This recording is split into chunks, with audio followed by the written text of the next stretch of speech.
Le gros homme a baigné le vieil homme dans de l'acide sulfurique et l'a transformé en squelette. Puis, à l'aide de fils de fer, il a assemblé les os pour former un squelette complet. Le gros homme a offert ce squelette en cadeau à sa fille. Sans aucune crainte, la fille a serré le squelette de son grand-père dans ses bras, car elle aussi était un squelette. En fait, le gros homme avait aussi transformé la mère de la petite fille en squelette. Le gros homme était un tueur psychopathe qui souffrait d'une grave maladie mentale. Pour ne pas se sentir seul, il a tué une famille innocente et en a fait partie de sa propre famille. Un jour, en vérifiant le courrier, le gros homme a trouvé de nouvelles victimes, un jeune couple de nouveaux mariés. Mais le gros homme ne s'intéressait qu'à la belle épouse. Le lendemain, il a commencé à planifier comment s'approcher d'eux. Une nuit, alors qu'il conduisait en état d'ivresse, le couple a renversé accidentellement la boîte aux lettres du gros homme. La femme est allée frapper à sa porte, mais personne n'a répondu. Le gros homme les observait en secret. Heureusement, ils n'ont pas vu le crâne caché dans la boîte aux lettres. C'était le crâne de sa première épouse. Le lendemain, le couple a vu que la boîte aux lettres qui était cassée était maintenant réparée. Ils ont pensé que l'homme l'avait réparée. Ils ont décidé d'aller s'excuser. Maintenant, les proies étaient tombées dans le piège du gros homme. Il les a invités à entrer dans sa maison pour discuter. Là, il a découvert que le mari était médecin et l'épouse, journaliste. De plus, il n'avait ni famille ni amis dans la ville. Le gros homme avait trouvé ses victimes parfaites. Ensuite, la femme a invité le gros homme à dîner pour compenser l'accident. Sans savoir qu'il tombait encore plus dans le piège, l'homme a accepté avec plaisir. Pendant le dîner, la femme lui a montré toute la maison, y compris la chambre,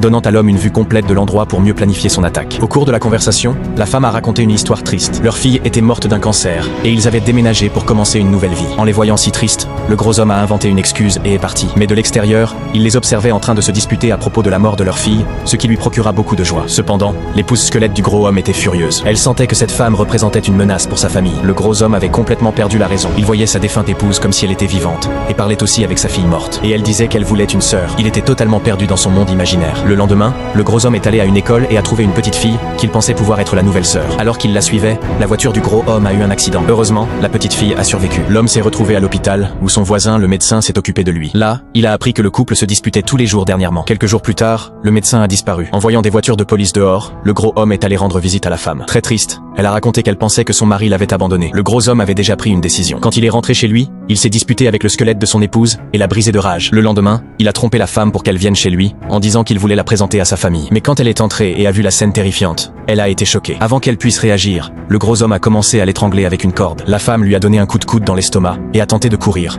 mais l'homme a attrapé ses jambes. Elle s'est libérée et a couru, mais il lui a barré le chemin et l'a fait tomber. Elle était sur le point d'étouffer quand, soudain, un autre homme a frappé le gros par derrière, le laissant inconscient. C'était son mari, qui est arrivé juste à temps pour la sauver. Il s'est avéré que le couple avait tout planifié depuis le début pour se venger du gros homme, car il avait été responsable de la mort de leur fille.